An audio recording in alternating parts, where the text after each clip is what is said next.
Fine. Earlier, I think we have already seen that why we need multi-threading.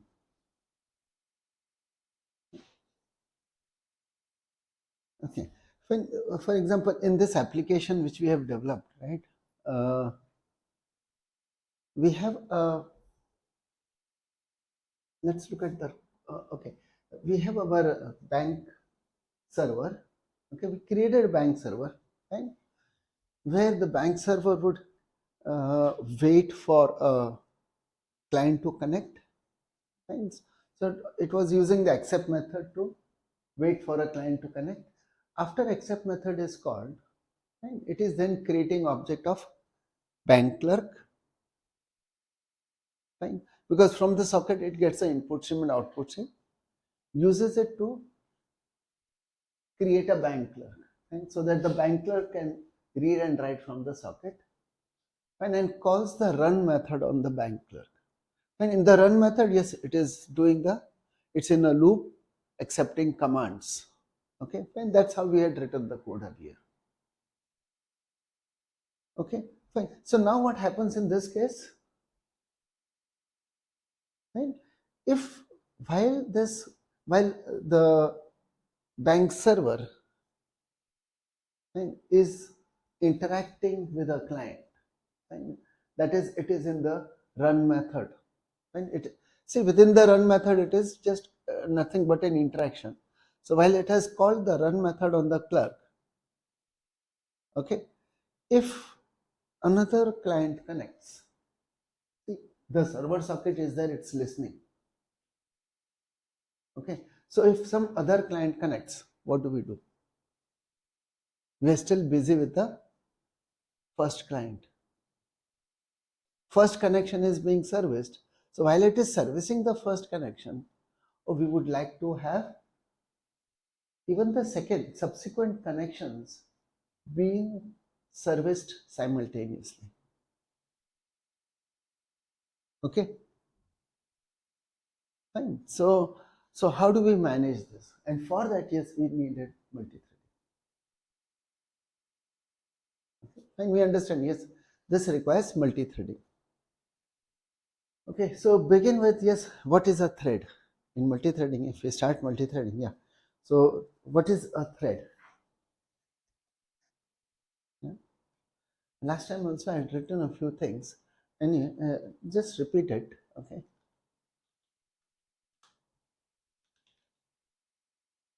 Fine. So what is a thread? Thread is a sequence of execution.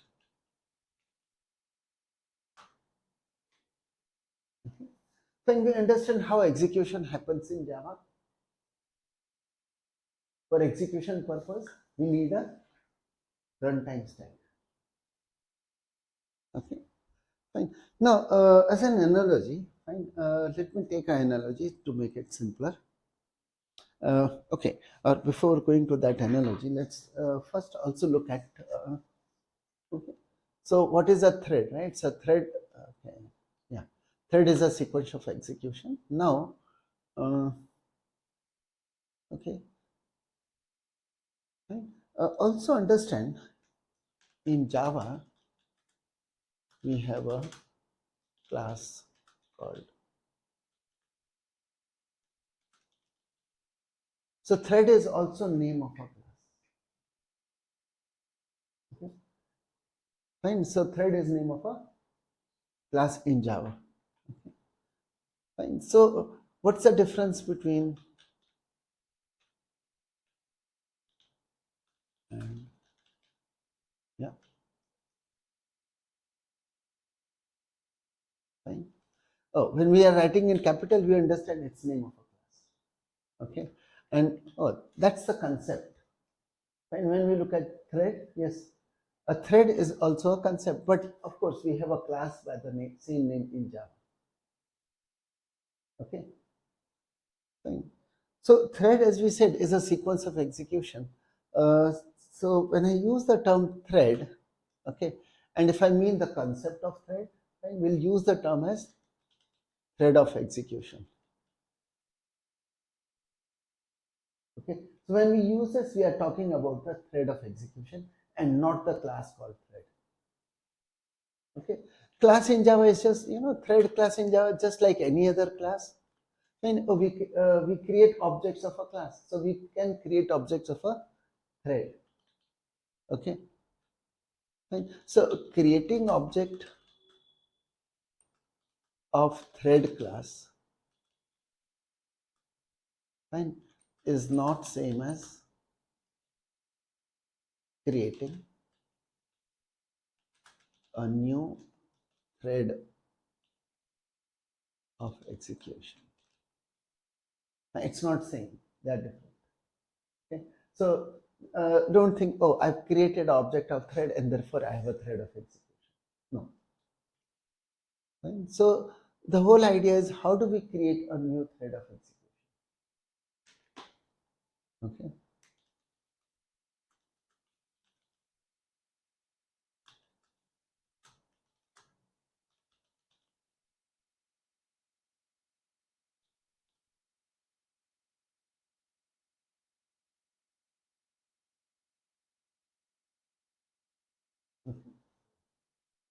Fine. Now, so when we say think of a thread of execution, yeah, we can just take one analogy. Right? See, it's nothing but in the JVM, right? There's something which is there so that the execution happens, and we have seen that it requires a runtime stack. Okay, fine. So there's something who is carrying out the instructions which you have written in your code. Yeah, you write a program and then it has to be executed step by step. Okay, fine. So someone who is doing something, right? So that something which is doing that execution step by step, that is what is a thread, or we call it as a thread of execution. Okay, fine. So from an analogy perspective, yes, you have a thread of execution as something you can look at him like there is a person who is going to do some job.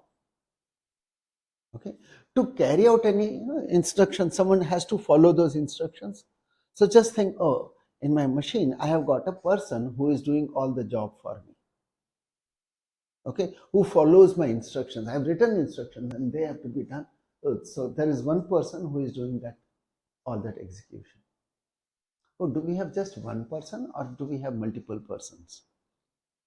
See, having only one person or having more than one person? One person means only one job being done at a time. And you don't have parallel execution. Okay, fine. But yes, if you think of multiple persons, there will be parallel execution, and more than one thing can be done simultaneously. Okay, fine. So thread, yes, you can think of it like a thread of execution is nothing but you can think of, oh, there is some person who is carrying out instructions. My instructions in Java are written in a method. When we write all our instructions or statements inside some method. Okay, fine. Initially, when we give the command Java and give some command, the JVM starts. So when the JVM starts, okay, we have one person who has the task of executing the steps written in the main method, the statements which have been written in the main method. So you can say, oh, I have got one thread who is carrying out, or one thread of execution, which is doing the instructions which have been written in the main method. Okay, so it is only one thread. Oh, do we have only one thread when we start the JVM, or do we have multiple threads? When we start the JVM, does it only execute the instructions written which you have written in the main, or some other execution is also happening? Multiple. Yeah. So what is that other instructions? What is the other thing which is happening while our main is also executing?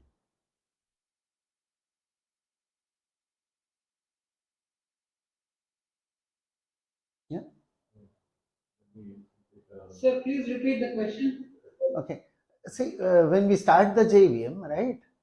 we have one thread of execution which is carrying out the instructions written in the main method, right?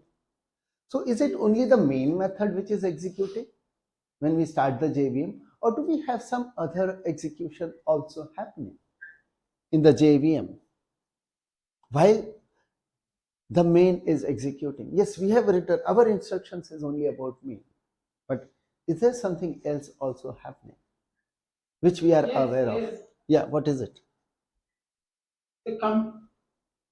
I'm guessing compiler has so many things happening parallelly. You have imported No, at so runtime. many At runtime. at it's multi-threaded Java. It is multi-threaded, so that's what we want to know, that even if I just execute a program like hello world, okay, fine, I'm just executing the main method of hello world. While the main is executing, what else What is about executing? interacting with computer, your keyboard, your display, all different threads, right? Okay, so only if you have a GUI, yeah, it would need additional thread. Otherwise, all that reading or writing from the console is in the code itself. It's in the part of the main, right? Okay. Yeah. So IDEs require multiple threads, but when you do through command prompt, single thread. Okay. The first thread it creates is the thread which is executing the main method. Fine. Yes, it's not single threaded though. When the JVM starts, that's not the only thing which it is doing. Okay. I'll give an example. Okay. I'll just give you a part of a code so that you realize, oh, something else is also happening, right? So for example, we created something like this rectangle R1. We have the main method where we are doing something like this new rectangle. Okay.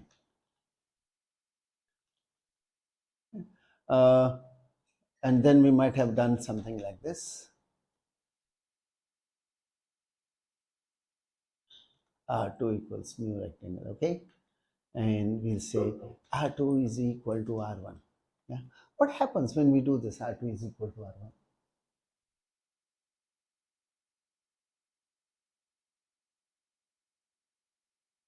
Yeah.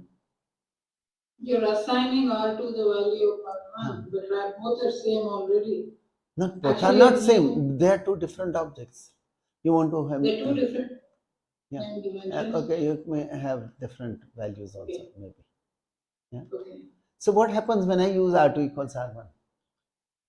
Because these are reference, the pointer pointing to R2 pointing to R1. Yeah. So what happens to the second object which was created? Second object is overwritten. It's now 7.5. Dimensions are 7.5. What happens? There were two objects, but now I'm able to use only one object. So what happens to the earlier second object which was created, this 8x3 object? R2 was referring to that object. Is that usable? Yeah. No. Then what happens? It's still there, but it's freed up so that you can write something else in that memory location. So how does it get freed up? Have you done anything? Have you put any instructions for that? Automatic garbage collection by Java compiler. So where is that garbage collection happening? Is that not a set of instructions? Is that not some piece of code which is running simultaneously? Yes. Is it part of this thread? It's not part of my main method. Understand? It's not part of my main method. It's happening parallelly. So there is another piece of code which is also running. I have not written that code though. Okay, fine. But whenever JVM starts, yes, we find that it's not only executing what I have given as instructions in the main method. So it's not having only one thread. It's not one thread of execution. It's not one person. But there's another person who has been assigned the task of looking for objects, looking for garbage, and deallocate that fine, make it free, fine, make that memory locations free. Okay, so freeing up space, so that's being done. And maybe to free up the space, it will not be just one person, may not be required, more than one person may be needed to work simultaneously. Okay, so we do have, in Java, we have multi-threading, that's a thing, okay, fine, because, fine, so here it's just to realize that there are multiple threads already, fine. It's not just to execute main, but it has got other, this Java virtual machine needs to be maintained, okay, and for its maintenance, whatever is needed is getting done, and it is so it's only your execution of main is one part of it. That's actually that's an important part of it, because that's what is to be achieved. But the supportive things are also running. There are things, people who are giving you a lot of support, okay, so that the JVM stays works in a proper manner. Fine. So fine. So it's not only the main function. We have the administrative wings, right? In a company, you'll have the administration doing a lot of things, right? Okay. Yeah. But the main job, we understand. Yes, it's whatever is the right. So any organization, whatever is the main job, that's one. But they do need administration. Okay. Fine. So fine. So garbage collector. Yeah.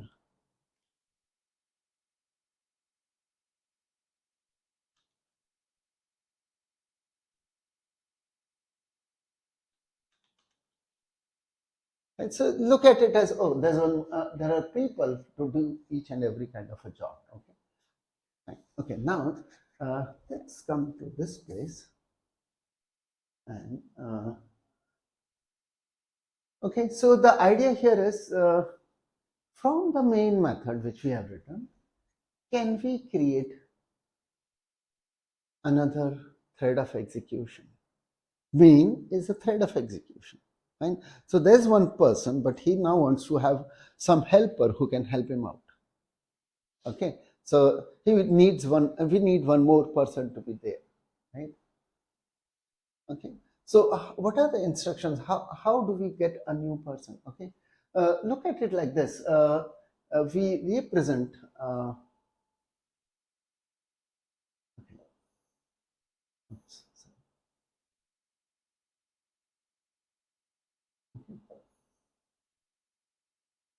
We have a runtime stack, and that's where we see, okay, so there is this main, okay, and as required, yes, the stack will have new frames coming on top of it, and this is one execution sequence where the target, so this is like one person who takes up a stack, okay, and whose target is to finish whatever are the instructions in the main method. Okay, in order to achieve that, yes, it will create frames on top of it, and yes, it will carry out the job. Okay, fine. And of course, what we have here is we've got a heap area where objects are there, right?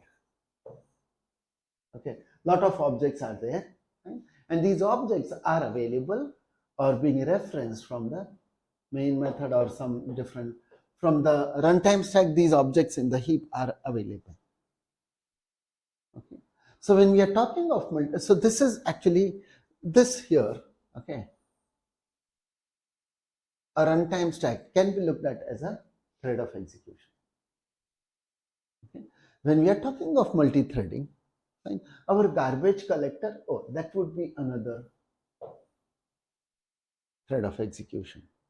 It's another runtime stack where there are instructions being executed, but see, it is also accessing the same heap area. So heap area is one, okay, heap area is common throughout the JVM, okay, one single instance of JVM. But within the JVM, when we talk of multi-threading, we have one runtime stack per thread of execution rather, right? Per thread of execution, we have a runtime stack. Okay, every runtime stack has got a target. Every runtime stack has a target. There is a method. The target is nothing but finishing a particular method. Fine. The first thread of execution, which we call as the main thread, fine. The target there is to execute the main method. Finish whatever are the instructions in the main method, carry them out one by one and finish it. Okay. It may finish successfully, it may not finish successfully. And we understand that. Fine. Exception, if exception is thrown from the main method and there's nothing to handle it, yes, then it has not finished successfully, or it has reached the end and it has finished. Fine. It has reached the end and it has finished the execution of that target method, right? The target method for the main thread is the main method. Okay, fine. Now, as far as other threads are concerned, that's the only thread where the target is the main method. Okay, whereas for all other thread of execution, the target is a run method of runnable. Run method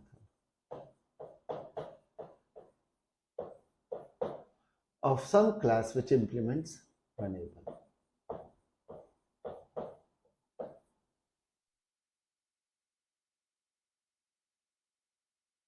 Okay. Fine. So one thing, if you want to define the task which has to be carried out in a new thread of execution, first thing which is your requirement here is you must have a class which implements runnable, the run method of runnable. Okay, fine. So you will have to implement the run method of runnable, where you specify what I would like to have in a separate runtime stack for execution purpose. Okay, but how do I actually create this entire stack? Oh, it has to come into existence. But my first requirement, the target must be getting defined somewhere. And where is it being defined? It is being defined in a method called run. Okay, so you need to, the run method is part of a runnable interface. So runnable is name of an interface. So you need to create a class, define a class which implements the runnable interface, right? And whatever is needed to execute that run method, everything must be there. Okay, fine. So you have your task being defined in a run method of runnable. Okay, second part. Now, so now now the thing is, yes, I have defined run method, but I need to have it put into a new runtime stack. Fine, I must have a new runtime stack created where it can have this, the creation of stack. Oh, that's not here. Okay, let's see how a new thread of execution is created. Okay, so the new thread of execution gets created something like this. We have the steps for creating a new thread of execution. I've written it in the last session, but let's put it again. Okay.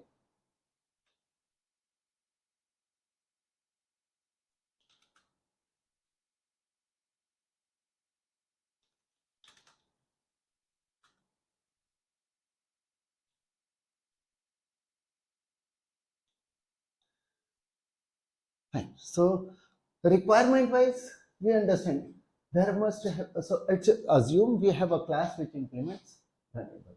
Okay. So step one, create object of the class which implements runnable. So you have one object of runnable. Okay. Second step, create object of the of thread.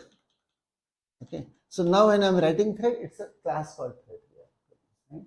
So create object of thread or thread class using runnable of step one.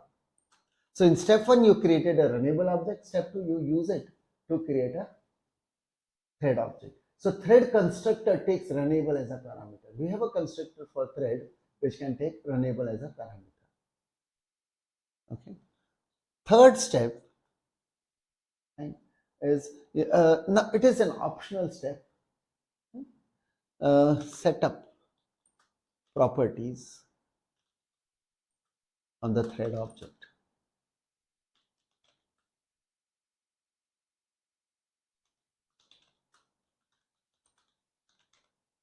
Created in step 1, 2. Okay. Step 2 was creating the thread object. So you have some setter methods, fine, where you will set up the there are some properties which can be set, so you can set up the properties. Okay. By default, whatever values for those properties are there, if you don't want to change them, this is an optional step. Okay. And may not always be needed. Okay. And the final step here, call start method on the thread object.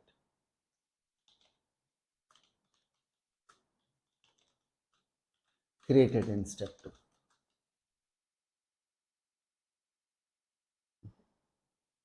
2. So what's the relation between, okay, now, so earlier it was what was the difference, but now we are saying what is the relation between thread, okay, thread object and thread of execution. We understand what we needed was a thread of execution, right? Yeah. So what is the relation between this and this?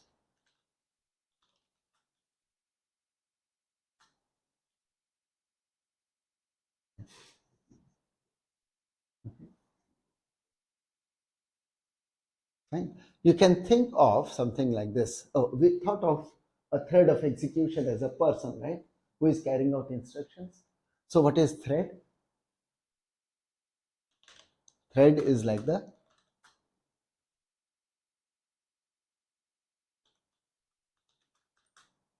you can think of as profile of the person. See, profile is different from a person. Okay, you find a person has a name. Fine. A person would have a designation. A person would have, you know, what is the task he will do. Fine. So that is different from.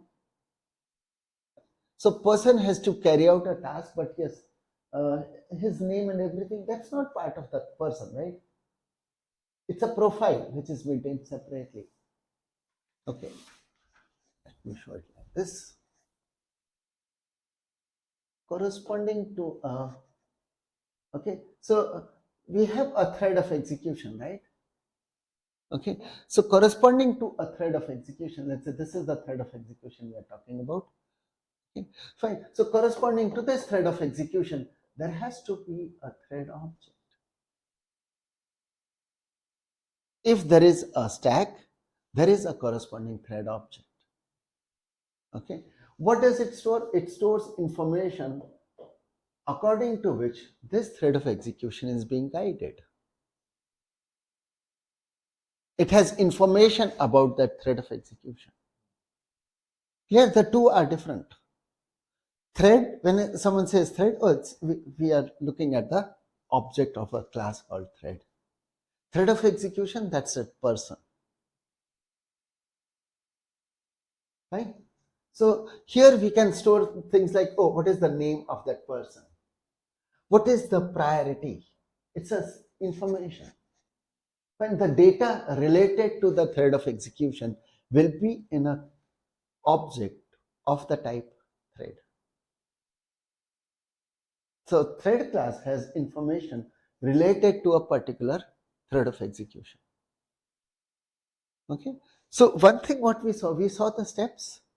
First thing is, okay, let's say I'm carrying out those instructions from a main method. Let's fine. So let's try to look at the execution of a main method, how exactly it happens.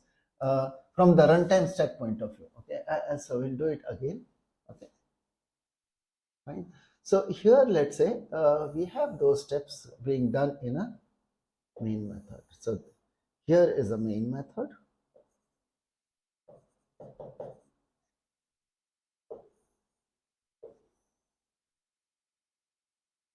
Okay, first step. What was the first step? First step in the main method, call the constructor of runnable. First, create an object of runnable. So let's think one object of runnable is getting created. So that's the first step. Okay, it creates a runnable. So constructor for runnable would come on top of this, and then it would finish, and then it's going to the next instruction, right? In the main first step, okay, let me create a runnable object. So whatever is in the constructor of runnable, that for that a frame would be on top of the main, and then it would finish, and then it will go to the next step in the main method. Okay, what's the second step?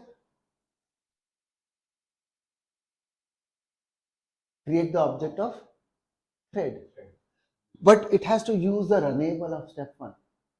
Right? So yes, here the constructor for thread would come. Okay, and then what would be done is, yes, we will have our thread object getting allocated here. Okay, but this thread gets initialized and sets up a target runnable. Runnable is a target for a thread object. It has a reference. This object will have a variable, instance variable, which is being set to the okay. So one of the variables in the thread class, right? It has a lot of instance variables. That's the first. First was runnable. Second was thread constructor. So in which parameter is the runnable? And the parameter is the runnable. So it can keep reference to that runnable object. Right? So it keeps reference to the runnable object. Okay. What is the third step, which is optional? Set up the properties here. So you'll say, okay, the name of this is, give a name, set the priority, set other kinds of properties. There are some other properties. So set him up. Okay, fine, you set him up. Okay, I want this to be, I've not yet created that thread of execution. But when the thread of execution comes, its priority should be so much. Okay.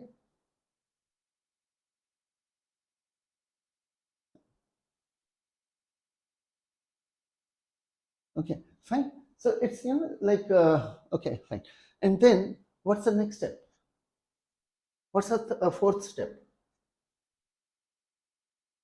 Call the start method on the thread object.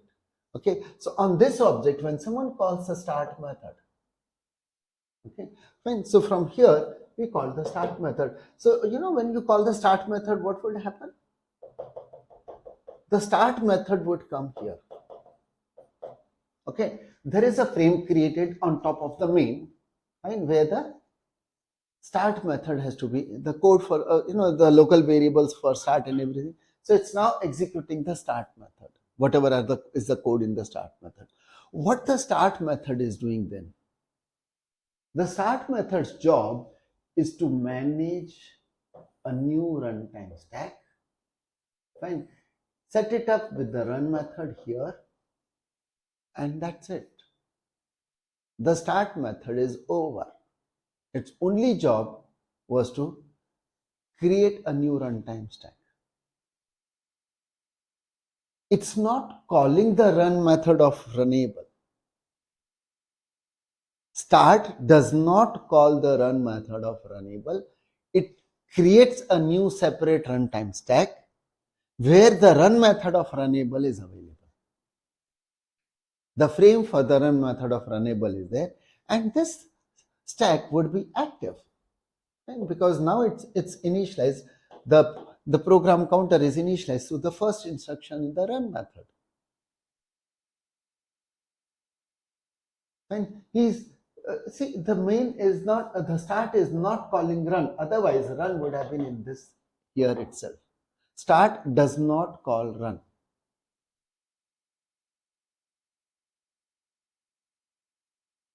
It's not calling the run method.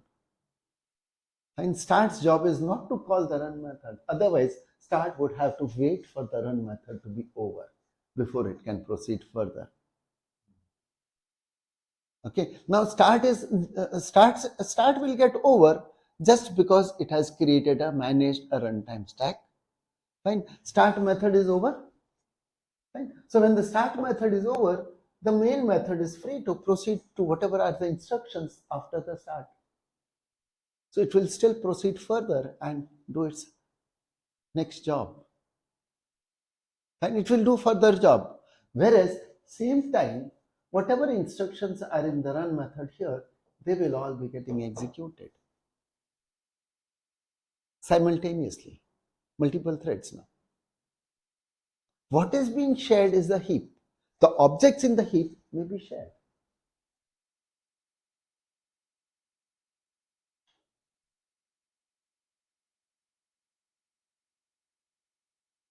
Okay, fine. Okay, now what exactly is done here is, or okay, let's look at it in the context of our example which we have. Okay,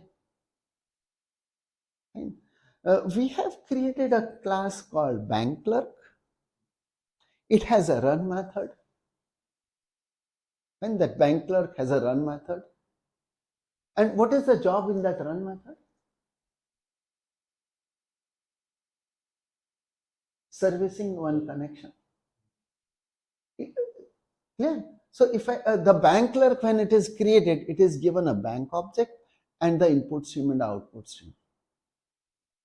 See, once I accept a connection, I have an input stream and output stream.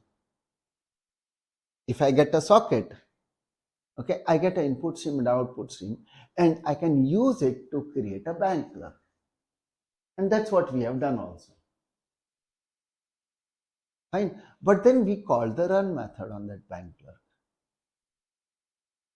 Okay. It's like the main method here calling the run method here.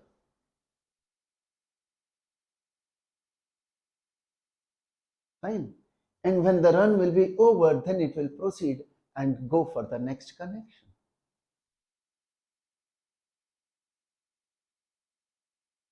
That's the way the code was. Okay. We updated it last time, but I shouldn't have updated it. We could have reverted back. Okay. Fine. So instead of calling the run method after creating the bank clerk, we carry out the 3 steps. Oh, one thing more. The bank clerk is a piece of code which we want to be done separately. I get a connection and I want the connection to be serviced by another person. When the person called main is just waiting for someone to connect. When someone connects, okay, I'll hand over this to someone else to take care of it. Okay, please service this. Okay, manage a person who can service the connection, and I'll look out for the next connection. Fine, I'll be in a loop. The main will be in a loop where it is looking for a connection, managing a person who can handle the connection, and then wait for the next connection. That's the loop it should have. So how do I manage it in a separate, how do I manage a person to carry out that task? I have those 4 steps. Of course, that third step is optional. I may not carry out that step. Okay. Well, let's look at the code which was written last time. So one thing is, we are going to make bank clerk to implement runable. We need a runable. So we say, oh, bank clerk implements runable. Let's see the code which we had. So we had updated the code in the last session. I'll show it now. Okay. So let's look at the first change, which is here. We have a change in the class bank clerk, and we said it implements runable. Okay, fine, implements runnable. And then let's go and the other change is in the bank server. Earlier, what the bank server was doing was, bank server also has a run method, but that's not a runnable. Fine? We are not making bank server as a runnable, and we just simply call the method name as run. Look at the code which was there. Okay. Wait for someone to connect. Fine. That's on line number 20. Fine. Manage the input stream and output stream from that. We were creating this, so there's no change in this line. Okay. The new thing is here. Line 24 is a new line. Okay. See, our bank clerk is a runnable, right? It is implementing runnable. Okay. Fine. So line number 24 is that step 2. Step 1 was already there. Okay. Fine. Line 24 is the step number 2. Creating object of thread using the runnable object of step 1. Okay. And then, earlier code was saying, earlier code was clerk.run immediately after creating the clerk. Here, we have introduced a step for creating a thread first using the bank clerk, and then instead of calling clerk.run, we are saying thread.start. We don't want the run in the same stack. Fine. We asked it to. So when we ask it to run this, when we call the start method on the thread object, what it would do? Manage a new stack. And what is there in that stack? The run method of a runnable. Fine. The task is to finish the run method of a runnable. Right? What is that run method of runnable? Which runnable are we talking about?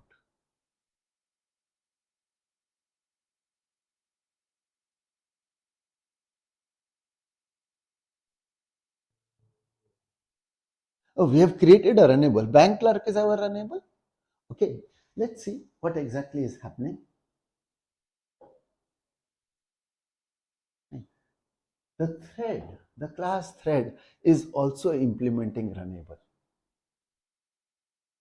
The class called thread is also implementing runnable. So what is actually loaded here is the run method of the thread. It's a run method called on the thread object. But what is the instruction in that run method? The run method is, oh, you got a target runnable object, call the run method on that. That's the only thing it is doing. I'll show you the code exactly. I'll write the code for the run method of the thread class. It's a very simple code.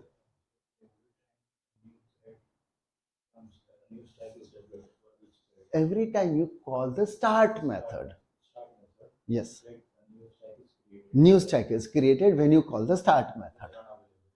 Fine. Now, so the question will arise, right? So I created one thread object. I called start method once. It would have a runtime stack. If you try calling the start method again on that same thread object, what would happen?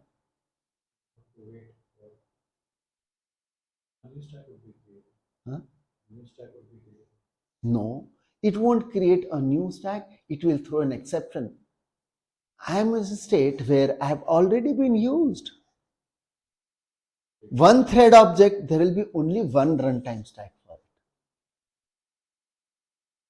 it. Okay, fine. It will throw an exception saying illegal state exception. It's an illegal state exception that gets thrown here.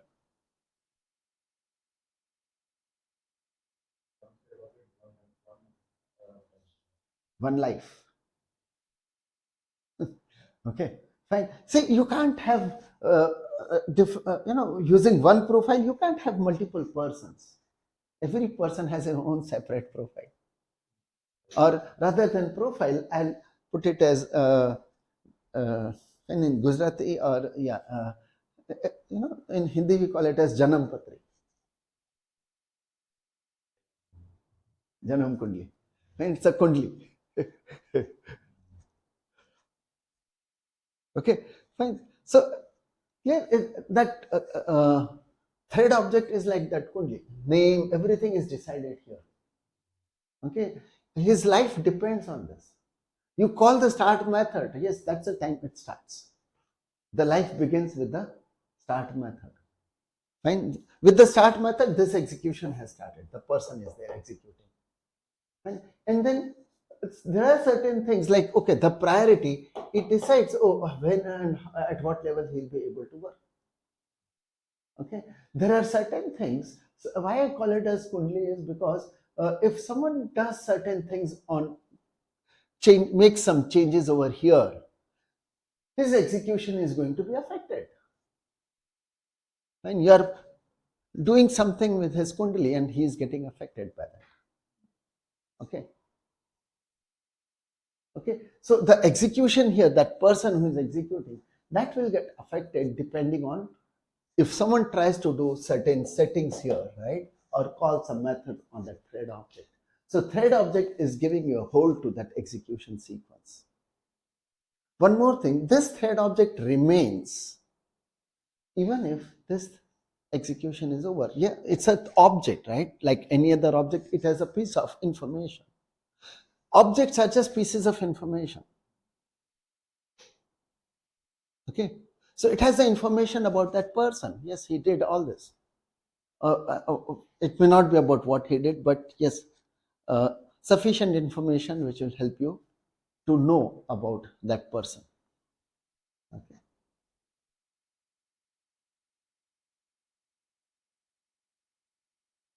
And so yes, we need to know what all instruction, what all properties are there, maybe, fine, which are related to that. And one more thing, yeah, one important method, fine, which we have in the thread class. Now you may be interested, okay, we have the main thread of execution and we have a main thread of execution, and therefore there must have been a thread object for this also. For the main, of course.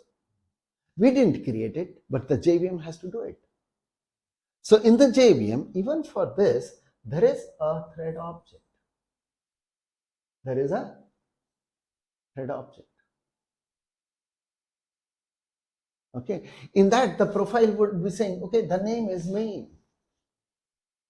It has so and so priority. Fine. And someone can go and tweak the priority.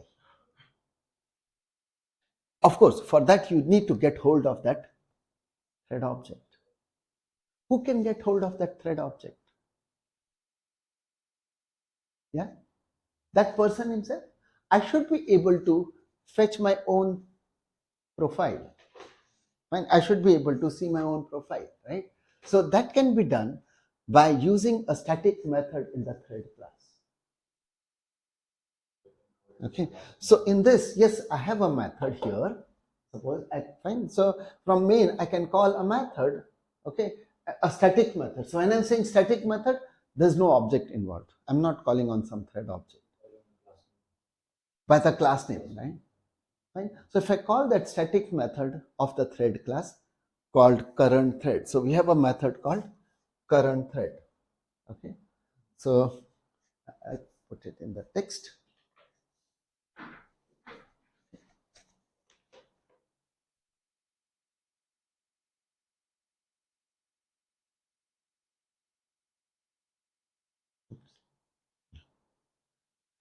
Okay, some methods.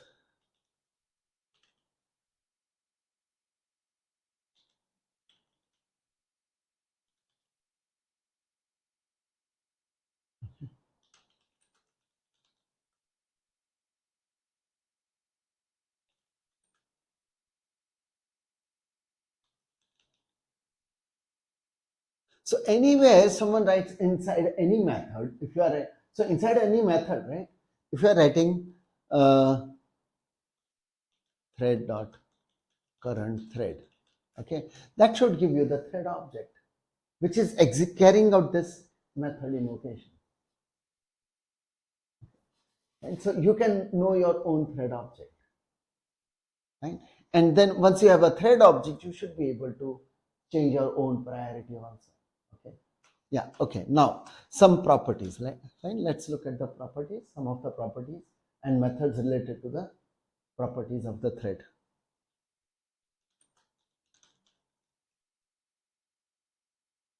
Okay. We have the getSet methods. Okay. So we have the public method returns. So when I say property, fine, it normally is having nothing but we are talking about some instance variable whose value can be either get and set both, or maybe at least you should be able to get it. You may not be allowed to set it. Okay, fine. So read only properties you are not allowed to set. Okay, so we have getter setter methods. For example, we have a method to return string. Okay, get name. So every thread object has a name. So it's like every person has a name, and you can always change it.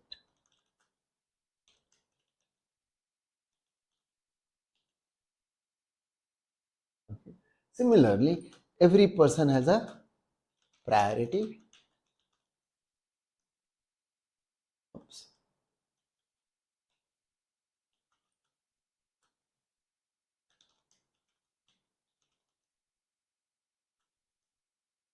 Okay, the new value for priority.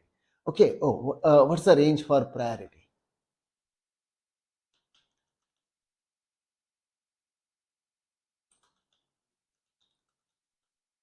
Yeah, so priority range is, okay, so for the range of the priority, we have fields, we have got static variables, fine. Okay, so I'll just put the static variables which are here. So we have public, static, final, int, type is int, okay, min underscore, okay, whose value is 1. Okay, we have got another variable, fine,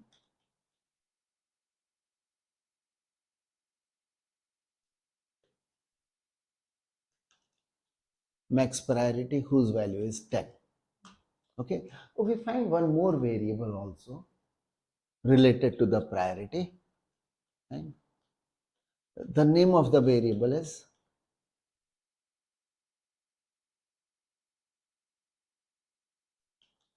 norm priority, whose value is 5. So what do you think is norm priority? So when someone creates a new thread, okay, the priority should get, fine. Okay, if you look at the API documentation for what is norm priority, the impression given is that it is the priority of a new thread. It's a default priority for a thread. And that's how they have documented, saying, okay, it's a default priority of the thread. No, that's not the case. What is norm priority? Norm priority is the initial priority of the main thread. When the main thread is initial, the first thread which we have is the main thread. What is the priority it gets initially? We have not created that object. It's created by the JVM. So when it's created with this priority. The priority is the norm priority. Right? Someone can change the priority. Fine. New thread is the, what is the priority of a new thread when it is created?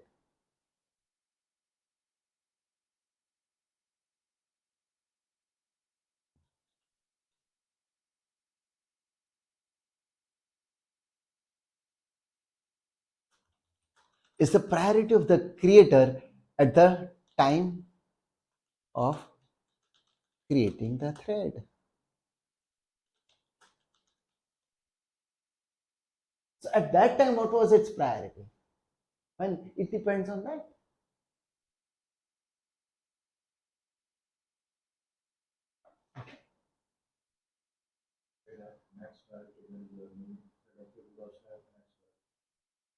Yeah. Whatever it is, like, okay. So for example, let's try from J shell a few things, right?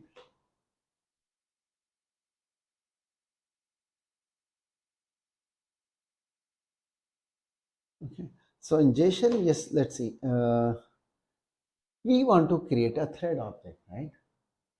But the JShell itself is part of the JVM. There's a JVM already, right? So let's change thread dot current thread dot set priority, and let's, okay, you want to get the priority initially. Okay.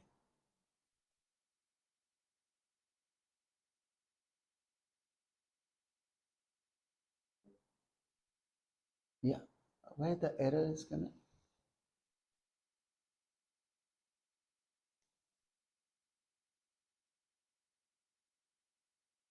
Achha, for you it's showing acha, a spelling mistake.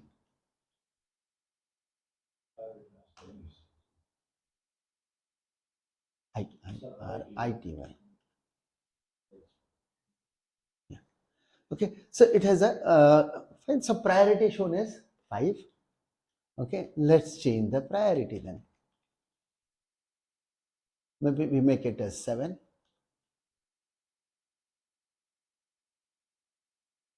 Okay, let's create a new thread here. Oh, we even have a default constructor just for testing purpose if we are doing, and maybe we don't even call the give it a runnable object. Okay, and we'll just test it, right? Equals new thread. Okay, so here we are creating a new thread and the priority is 7. The properties which it is showing, when the first one is related to something, but the second one is the name part. Thread -0 is the name. Okay, 7 is the priority. The last thing which it is writing main is nothing, it's the name of a thread group. Main here, fine, in that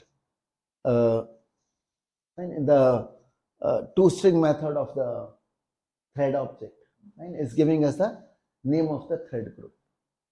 So it belongs to a thread group called main. So we also have a main thread group, just like we have a thread, we also have a thread group. Okay, fine. And now let's change the priority again. Let's make it back to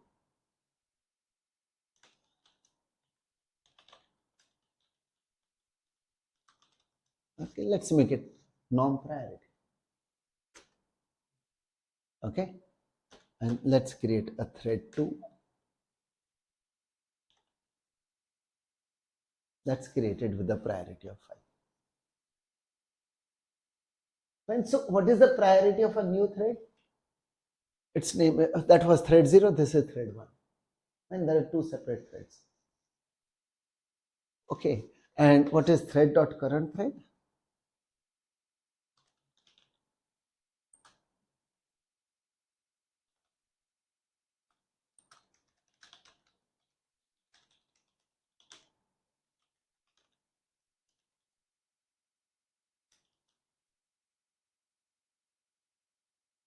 Here you can see the name is main.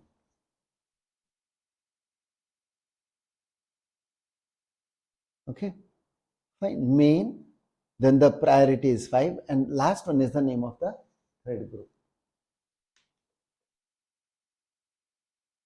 Fine. So get name, set name, all those things, right?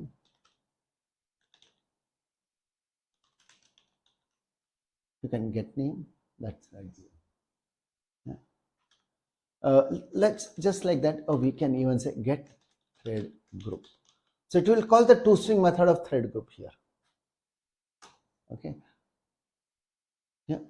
So thread group name is main, max priority is 10.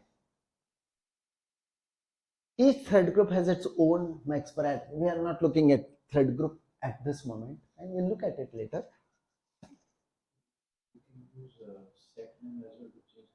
Yes, you can change the name. Yes. So you want to change the name? Okay. Yeah, name, priority, 2 things. Thread group is another one. But here it's only a get method. You can't change the thread group. They're thread groups. Okay. Fine. Want to explore something on the thread group side?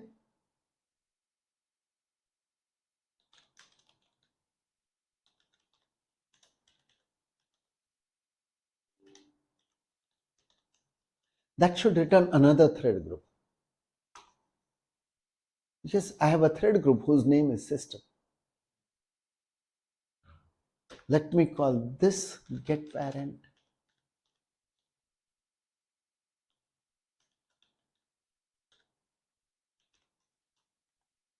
And that gives me null.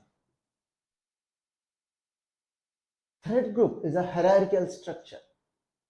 A thread group has a parent thread group.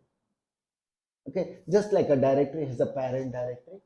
Fine. But the root directory would not have anything further, right?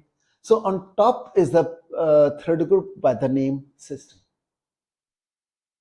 Main is a thread group under the system thread group. Okay, and so first at top is the system thread. This is what we are just exploring and finding out. Okay, so get thread group. You can't change the thread group. Okay, fine. Thread group cannot be changed. While creating a thread object, you can specify a thread group. Anyway. Okay, so fine. GetSet method name and priority. Let's look at other methods. Okay, now there's another property, fine, called daemon. Method return type is Boolean. It's a Boolean property. It's a flag basically. Is daemon. And another corresponding method to return void setDaemon. Okay, it takes a boolean as a parameter, the value of the daemon thread. So daemon flag. Okay. So a thread may be daemon or not daemon.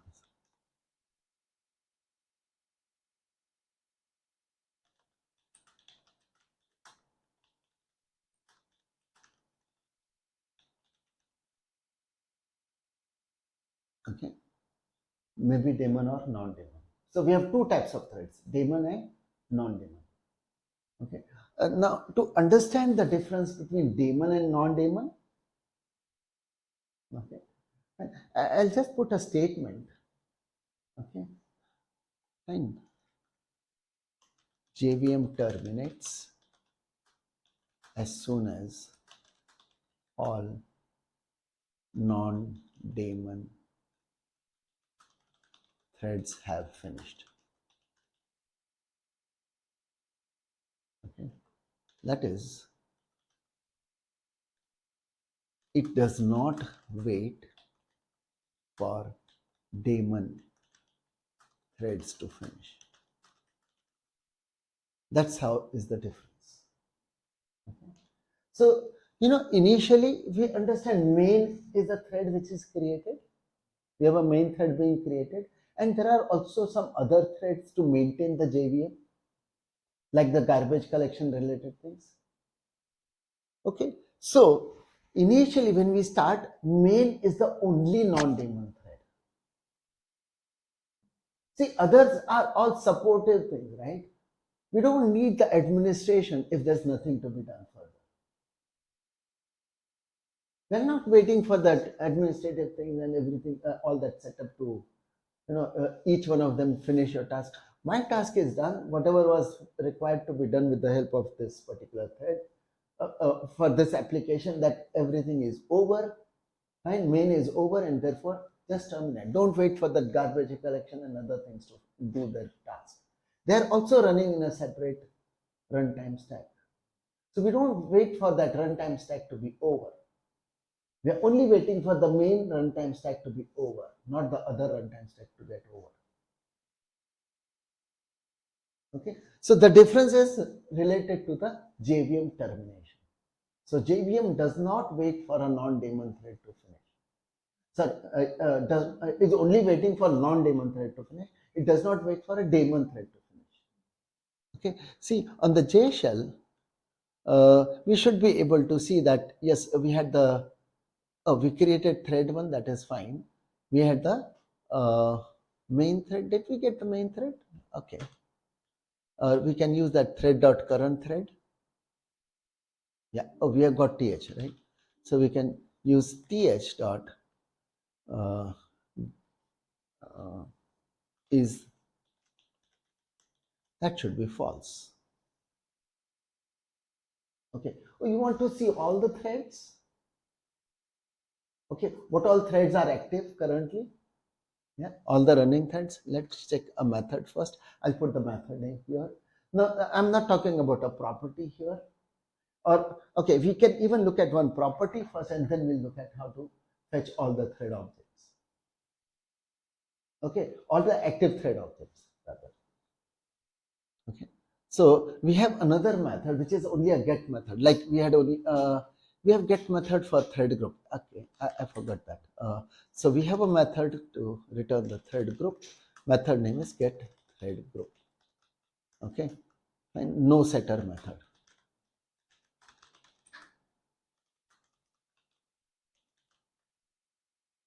Okay, fine. Another method which is again only a getter method. Okay, I'll put the method name first and then I'll put the return type. Recollect this method we have seen earlier. And with the exception also, yes, the throwable also has this method because yeah, that was throwable was what was the stack trace? The picture of the runtime stack. So yes, the snapshot of the runtime stack, and that's what you will get when you say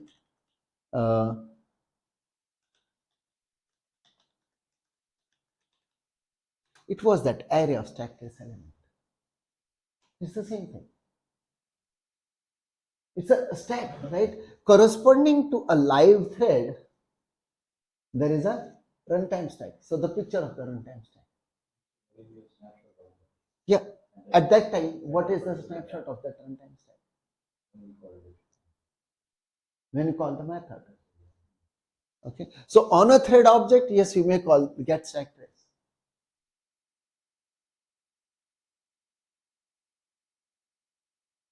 Okay. So can I call the getStackTrace on the th1 or thread which I have created? Thread 1. Okay. See what happens if I say thread1 dot getStackTrace. Do you think it is there? We just created the object.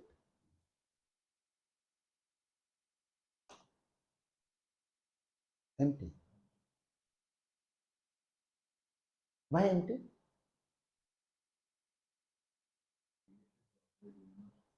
There is no stack basically. There's no start called. If you have not called start, there's no stack.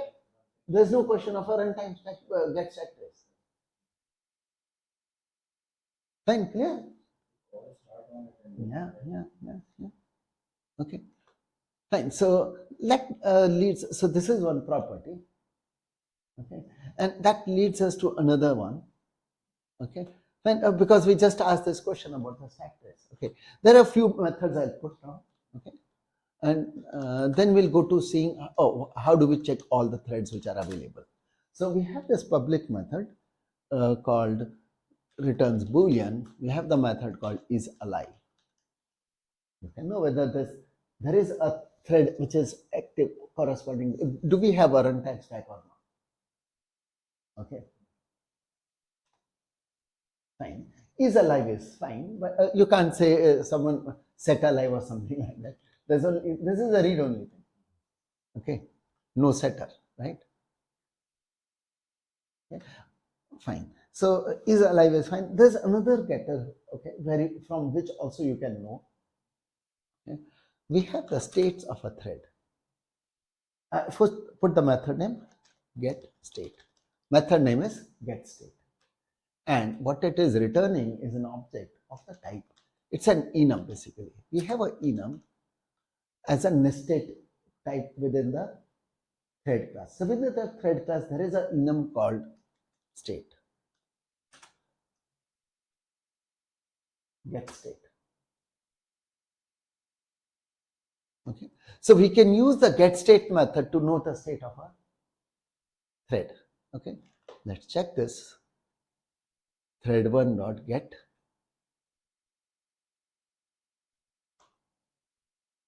It says new. It says new. Yes, we just created it. We have not started. Unless you say start, it's going to remain in the state called new. Okay, states of a thread. Let's see the states of a thread.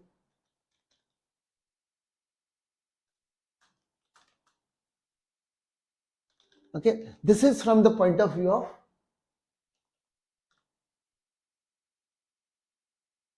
states of a thread is from the point of view of the thread.state. Okay, what are the various enum? Okay.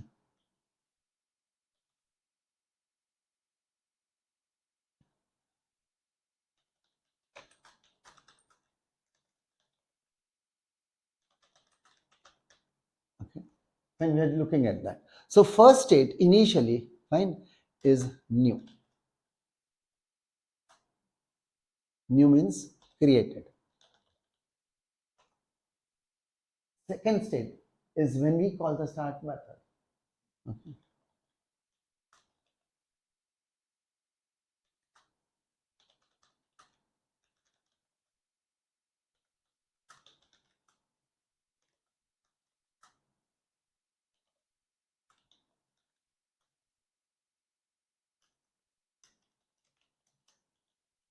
And so next state is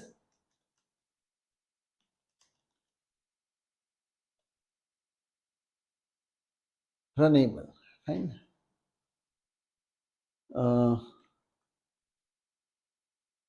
Okay.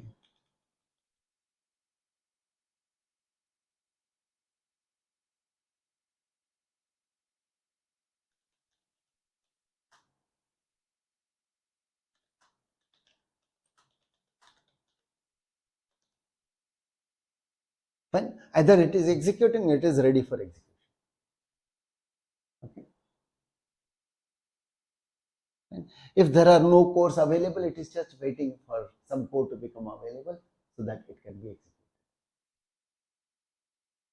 Okay, so new is the first one, second is runnable. Fine. From runnable, it may also go into a state called waiting.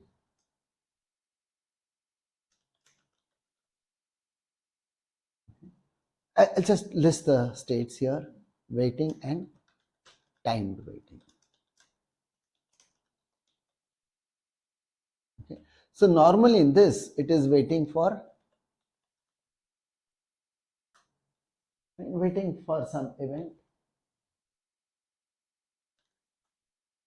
For example, waiting for some event could be. We'll check what are those things. Yeah. Same thing. Okay.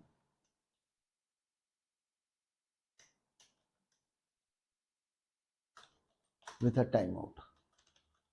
It's not an infinite wait, but with a timeout. Okay, wait with a timeout. So it's a timed waiting.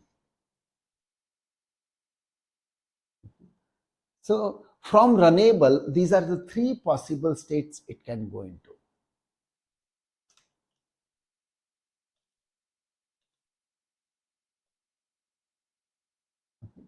Here, when it says blocked, it's actually waiting on a lock. Waiting on a lock. These concepts, yes, we'll see when, a little later. But it's like this. So from a state-wise, state change can be from new to runnable. From runnable, it may go into either of these. And when it goes to either of these, it will again come back to runnable. Okay. From waiting, it has to come back to runnable. From time waiting, again back to runnable. It has to start execution part. Okay, it was blocked, but then it is when it obtained the lock, it will again come back to the runnable. Okay, fine. And finally, once it has finished everything, the state is terminated. So that's the final state.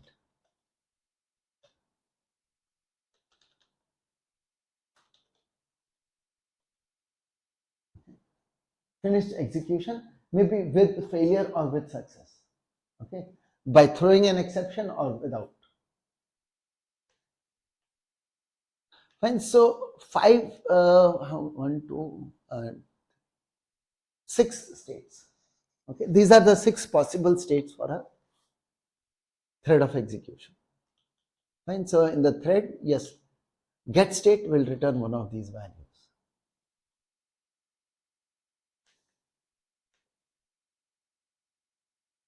Okay.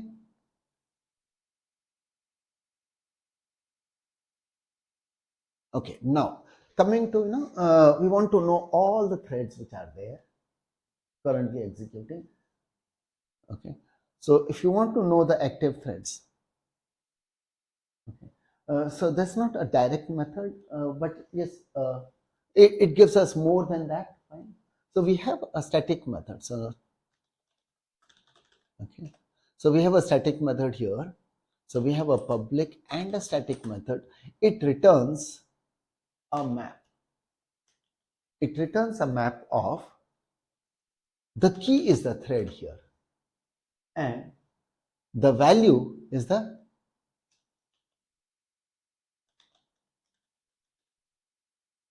stack trace. Every thread's stack trace is available. So for all the stack traces which are currently there, okay, when we get a thread object for it and the corresponding picture of the runtime stack. Method name is getAllStackTraces. We have this simple method, getAllStackTraces, and it will give you the thread.getAllStackTraces. It gives us a map. Okay, you are interested only in the thread objects, not the stack trace. Then what will you do?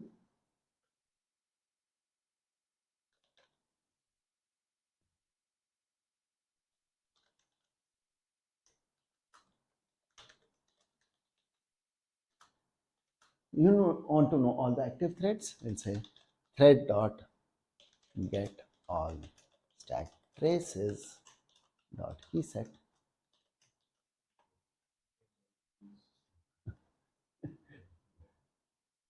Okay, and just try this here on JShell. Control V won't work here. Okay, anyway.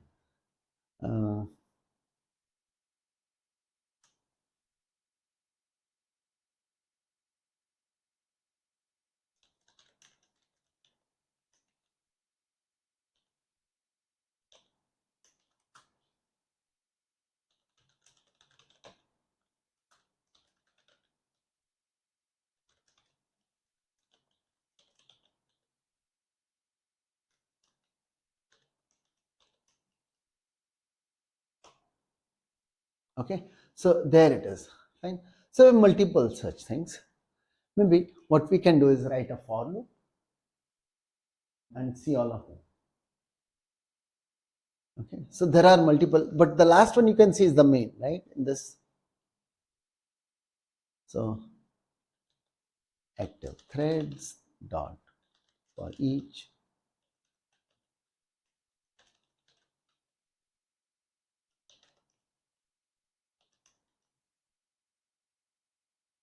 what happened? One bracket, I think.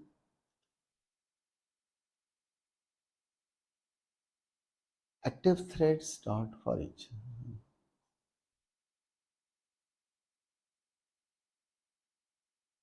Okay, it's active threads. S is missing. Okay. Okay. So you may see a similar thing. Right? It may not be exactly the same. Now this is because we are running through the JShell. Okay, and it is a JShell environment that is currently running. Some of these are just because of JShell, some of the threads here. Okay, I can tell you this here. There is this number 11, hash 11, attach listener. That's JShell specific. Okay. And again, output reader, that's a JShell specific. Okay. And then the main, anyway. So those with the priority 5, yes, they are JShell. Okay. Now you want to know which is daemon, non-daemon and all such information. Yes, you can do, instead of this, you could have said, okay,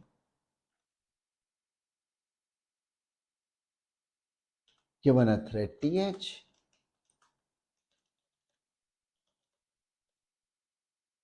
okay, so you want to print what? What are the things you would like to print?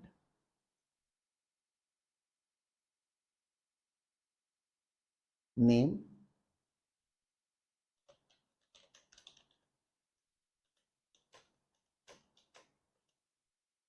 then priority,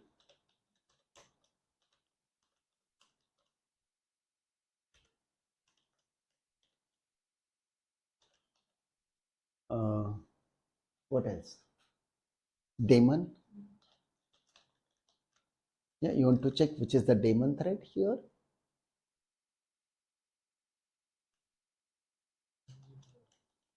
Yeah. What else we have seen? getState.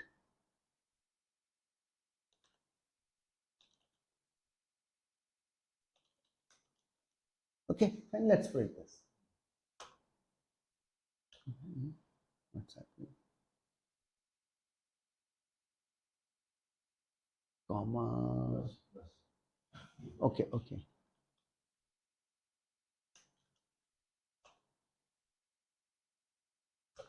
Let's check this something. th.getName plus comma plus th.get priority plus yeah.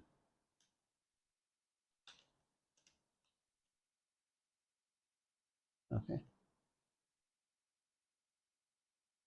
Right.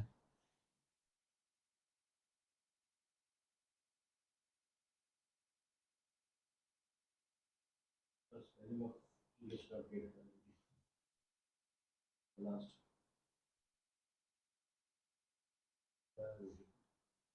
first name, JShell one line, the last word, after get name, parity the spelling symbol, EIRO. Oh, yeah. Okay, so you can know the name, their priority, and the true everywhere, right? Except for the last one, right? So all except the main is a daemon thread. All of them are daemon. Main is non-daemon. When main will be over, it will be over.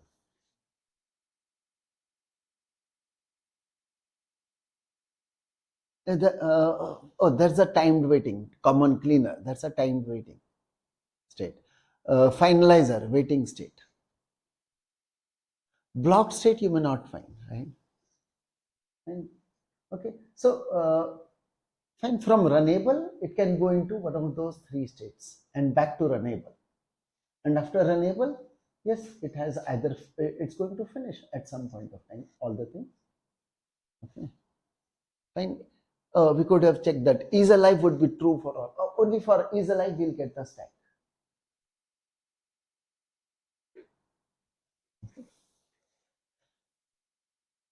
Fine. So clear what we have seen so far.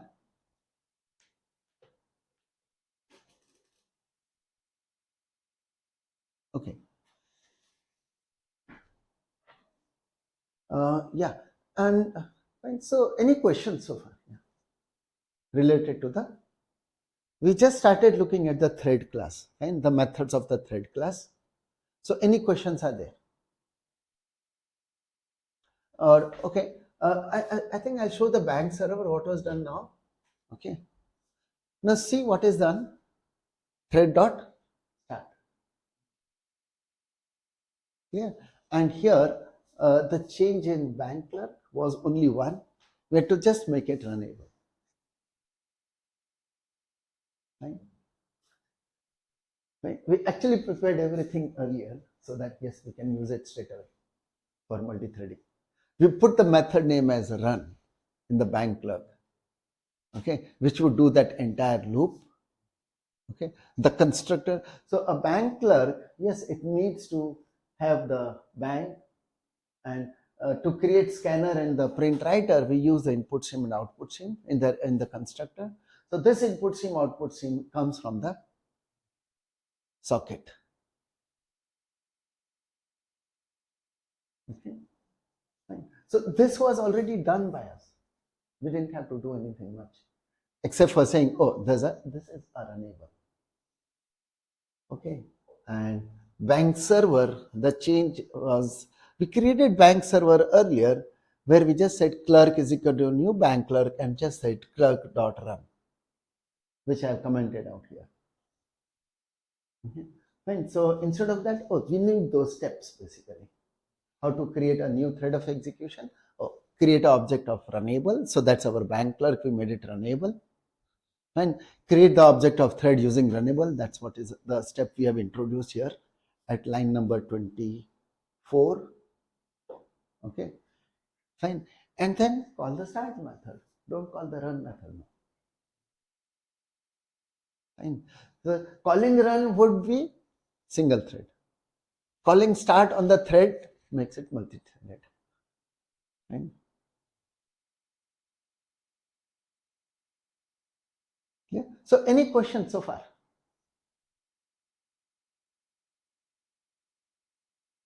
Okay, now I think last Thursday, and we saw one problem with what we had done.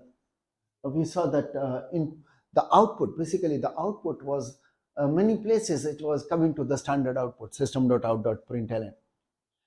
We find it was hard coded, so we had to remove that hard coding. And so, have you done that? Huh? Okay.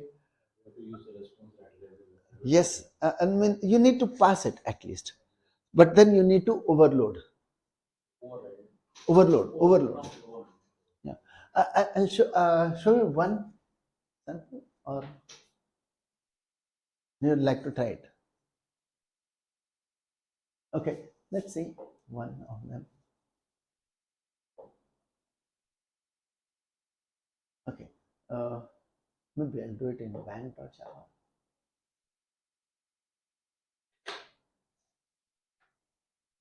Okay, fine. The change will come in bank.java and bank clerk. Okay, but when we make this change, you will find some other kind of errors coming in. Okay, we'll have to address that issue also.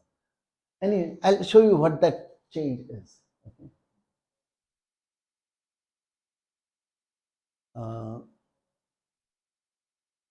Okay, let me search for.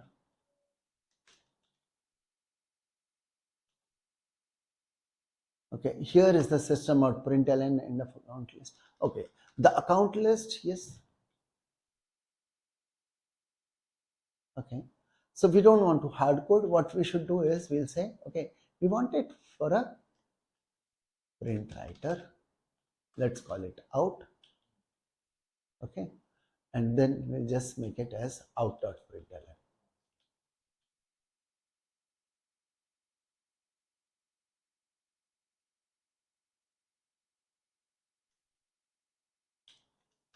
Okay, now overloading is what was needed here. So we'll have a public void list accounts. Okay, there's still problem in this, but I'll just like you to try and fix it up. You're free to make changes to this appropriate. Maybe not like this method reference. You might have to use a lambda.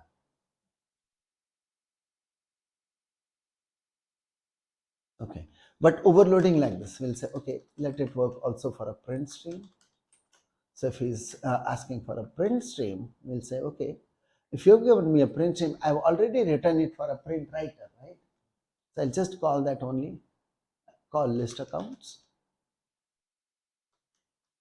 new print writer, created from the print stream with, this is for, that true is for auto flush. Okay, and now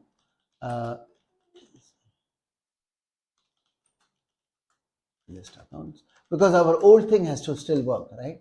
Our code is written without passing anything. In case you don't specify, okay, list accounts will do it on system.out.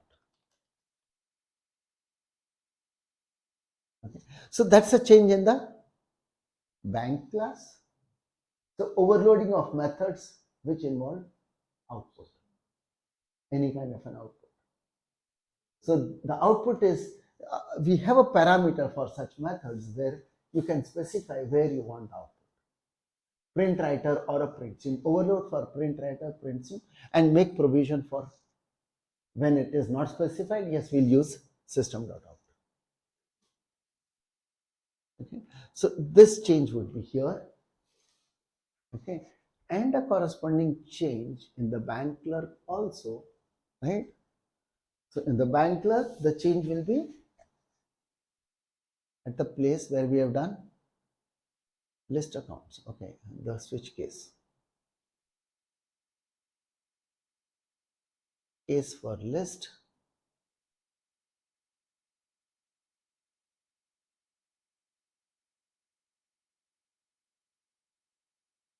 Yeah.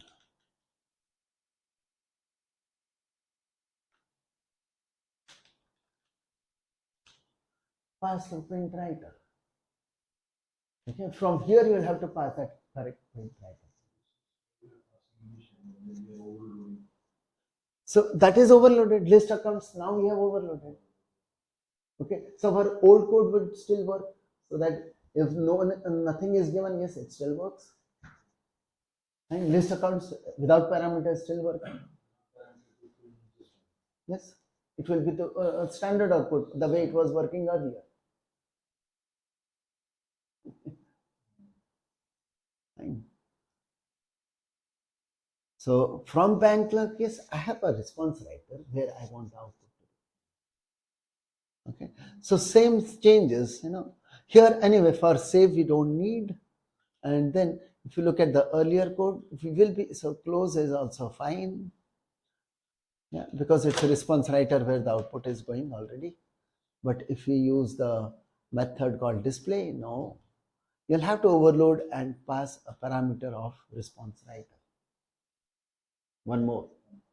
Okay, so the display method on bank must be taking a print writer as a parameter, print stream as a parameter, and without parameter. Sorry, not without parameter, only account number and print writer, account number and print stream, or only the account number. By default, default would be if only account number is given, it will use system.out.